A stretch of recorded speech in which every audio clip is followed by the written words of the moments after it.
Halo sahabat pecinta catur, berjumpa dengan Jari Pelawi Chess. Kali ini pertandingan Hikaru Nakamura melawan Magnus Carlsen, teman-teman. Ada yang lucu di pertandingan ini, teman-teman.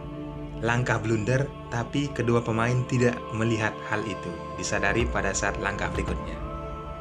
Tapi sebelum itu teman-teman, bagi kalian yang belum subscribe, jangan lupa tombol subscribe-nya ya. Baiklah teman-teman, kita langsung saja ke jalannya pertandingan. Hikaru Nakamura memegang bidak hitam dan Magnus Carlsen memegang bidak putih. Selamat berkonsentrasi.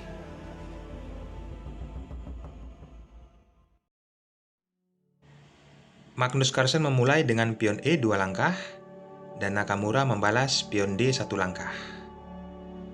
Lalu Magnus Carlsen menaikkan pion D 2 langkah. Oh ya teman-teman, saya mau tes kalian. Coba tebak di kolom komentar ini pembukaan apa.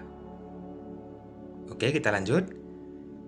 Hikaru Nakamura menaikkan pion G tadi 1 langkah dan Carlsen menaikkan kuda ke C3. Lalu gajah dikeluarkan, sepertinya mau persiapan rokade pendek ya teman-teman. Penyerangan akan dilakukan ke jalur sayap menteri. Dan kali ini Magnus Carlsen menaikkan gajahnya dan Nakamura menaikkan pion B 2 langkah. Magnus Carlsen baru saja menaikkan gajah ya teman-teman, dan Nakamura juga menaikkan gajah ke B7. Luar biasa ya langkah yang dilakukan Magnus Carlsen. Teman-teman bisa jadikan pelajaran teman-teman. Keempat perwira, 2 gajah dan 2 kuda sudah dinaikkan oleh Magnus Carlsen ya. Luar biasa serangan yang akan dilancarkan. Sepertinya posisi sayap Raja Hitam akan kewalahan ini, menerima gempuran dari 2 gajah dan 2 kuda. Dan kali ini Nakamura menaikkan kuda ke H6. Lalu balasan Magnus Carlsen menaikkan gajah, mengajak pertukaran gajah, tetapi Nakamura membiarkan itu, menggeser menterinya ke C8, dan kali ini menteri dinaikkan ke D3. Lalu Nakamura menaikkan kuda ke B6, dan Magnus Carlsen rokade pendek. Dan Nakamura melakukan spekulasi awal ya teman-teman, menaikkan kuda ke C4. Dan kali ini Magnus Carlsen menaikkan pion B 1 langkah, mengusir kuda, tetapi kuda tidak berlari ya teman-teman, malah memukul gajah. Dan Magnus Carlsen membalas menteri pukul kuda. Lalu Nakamura menaikkan kuda ke F5, mengancam menteri dan menteri mundur ya teman-teman. Posisi gajah masih terkawal oleh kuda dan Nakamura mencoba mengganggu posisi kuda teman-teman. Dan kuda dinaikkan ke D5. Tapi lagi-lagi Nakamura terus mengusir kuda ya. Dan Magnus Carlsen memukul kuda dengan gajah. Pion diberikan 2 pilihan teman-teman. Tetapi Nakamura tidak melakukan pemukulan kuda ataupun gajah dengan pion, melainkan gajah pukul kuda.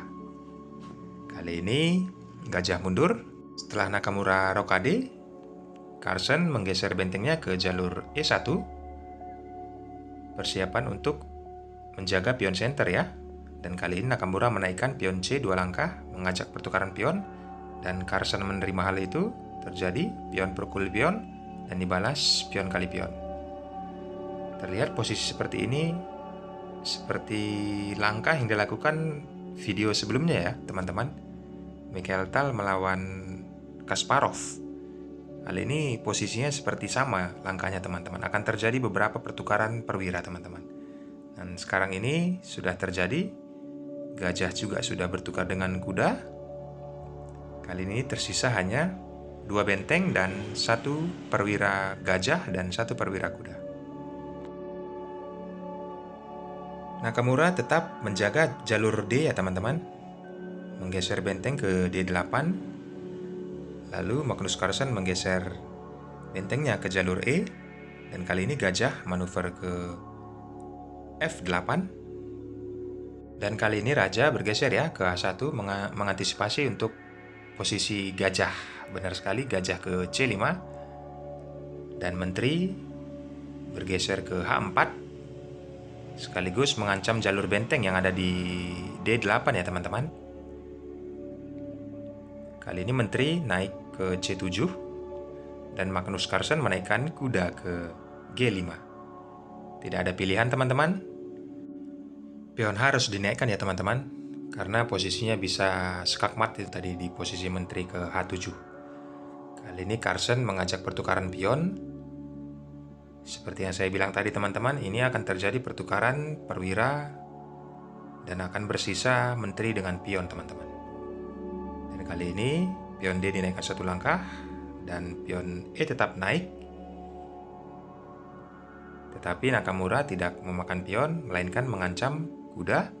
Dan kali ini kuda manuver ya, ke F7. Teman-teman harus perhatikan langkah yang dilakukan oleh Magnus Carlsen ya teman-teman. Terus mengepres posisinya, dan kali ini berhasil mengajak pertukaran. Dan kualitas sekarang sudah jelas ya, putih lebih unggul ya. Karena benteng 2 dan 1 benteng melawan 1 gajah. Dan kali ini Magnus Carlsen pukul pion. Tetapi di sini posisinya Nakamura tidak pukul pion dengan raja ya teman-teman. Karena posisi seperti ini, pion yang ada di G6 tersebut menjadi perlindungan sementara bagi Nakamura. Maka langkah yang akan dilakukannya adalah benteng ke D5. Dan kali ini pion pukul pion sekaligus menghantam benteng, dan benteng bergeser ke G5. Dan menteri bergeser ke jalur E, double dengan benteng, dan kali ini benteng mengancam menteri. Dan jelas saja menteri bergeser ke F3. Dan kali ini benteng telah berhadapan ya. Nakamura sekarang menaikkan pion A 1 langkah. Lalu Magnus Carlsen pukul benteng dengan benteng, dan menteri pukul benteng. Teman-teman bisa memprediksi posisi mana yang lebih diunggulkan. Dan kali ini mengajak pertukaran menteri, tetapi Nakamura menolak, lebih mengancam benteng. Luar biasa hal yang dilakukan oleh Nakamura teman-teman. Kali ini mengancam pion, mengajak beradu ya teman-teman. Tetapi posisi untuk memakan gajah lebih tertarik, karena membiarkan posisi pion C akan sebentar lagi akan promosi teman-teman. Tapi teman-teman jangan salah ya, langkah ini telah diperhitungkan matang-matang oleh Magnus Carlsen.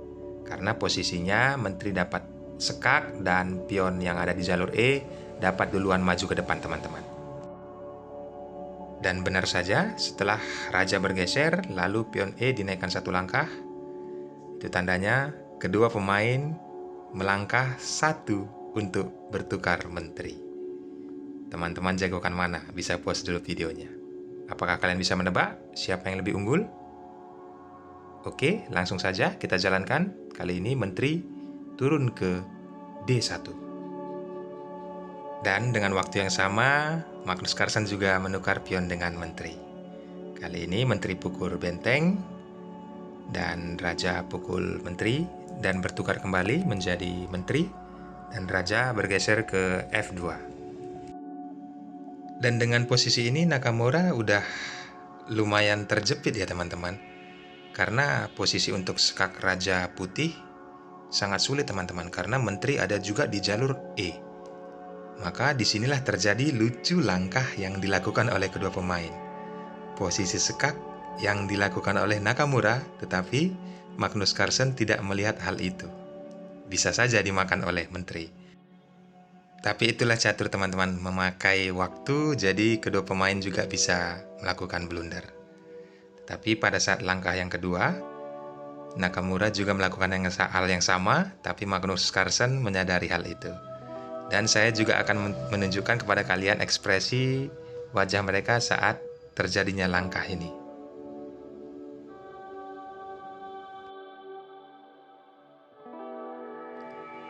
Magnus Carlsen sampai geleng-geleng kepala ya teman-teman. Bisa hal itu tidak terlihat, dan Nakamura terlihat ekspresi kaget. Oke teman-teman, jangan lupa like, komentar, dan subscribe. Thank you and God bless.